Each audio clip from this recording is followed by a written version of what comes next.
شنو رايك الا قلت لك بان الدماغ ديالك كيقاوم التغيير واخا الا كان هذاك التغيير في مصلحتك؟ الا جاتك هذه الحاله عرف بانك ماشي ما بغيتيش تبدل، عرف بانك انت الدماغ ديالك ما مساعدكش على التغيير. علاش؟ لان الدماغ ديالك كيبغي يبقى دائما في لا زون دو كونفور ديالو، سيتادير ما تخرجوش من منطقه الراحه ديالو، والمنطقه ديال اي حاجه هي مألوفه بالنسبه ليه. وبزاف ديال الناس كيدوزوا من مراحل التغيير بنفس الطريقه. في الاول كيكونوا متحمسين وكيقرروا انهم غادي يبدلوا هذه العاده، ويقولوا من اليوم غادي نتبدل، من اليوم غادي نبدل هذه العاده، من اليوم غادي نولي منظم اكثر، وفعلا كيبداو. ولكن من بعد كيلقاو راسهم رجعوا لنفس النقطه ديال البدايه، كيبداو يدخلوا في لو جوجمون. انا ما عنديش الاراده، انا ديما ما كنكملش، انا دائما غير كنخربقه. ولكن هنا الحقيقه مختلفه. علاش؟ لان المشكل هنا راه ماشي مشكل في لي كومبيتونس ديالك، اولا مشكل انك انت ما قادرش انك تغير العادات ديالك. هنا المشكل الديبار انا خصني نفهم ان الدماغ ديالك ما مساعدكش على التغيير، حيت اي حاجه هي معروفه بالنسبه له او مألوفه بالنسبه له كيعتبرها او كيربطها بطاقه اقل، بمجهود اقل.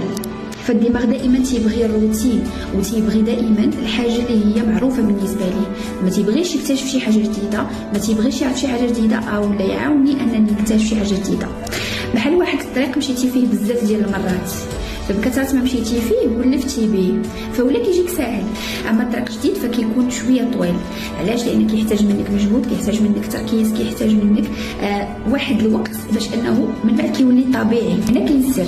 فانت باش كتبغي تبدل واحد العاده قديمه، انت ماشي كتبدل السلوك، انت كتطلب من الدماغ ديالك انه يبدل لك واحد المسار، ولا انه يخلق او يديفلوبي واحد لو شومان نورونال جديد. هادشي ما كيوقعش في نهار ولا جوج، هادشي كيوقع عن طريق التكرار، وبانك ما توقفش غير جاتي واحد الخطوه اللور. لو فيت انك رجعتي واحد الخطوه اللور ما تيعنيش انك فشلتي، لو فيت انك رجعتي الخطوه اللور سيتادير ان العاده القديمه باقا حاضره بقوه. ولو رول ديالك هنا هو انك تعطي واحد القوه للعاده جديده.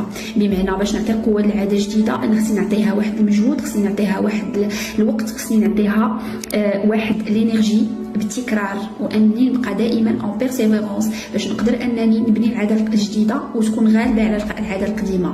فهنا مهم انني ما خصنيش نحارب راسي الا لقيت واحد الصعوبه في التغيير. خاصك في هذه المرحله تفهم مزيان كيفاش خدام دماغك وتبني العاده الجديده خطوه بخطوه. ولا عندك شي كيسيون كتب لي في لي كومونتير.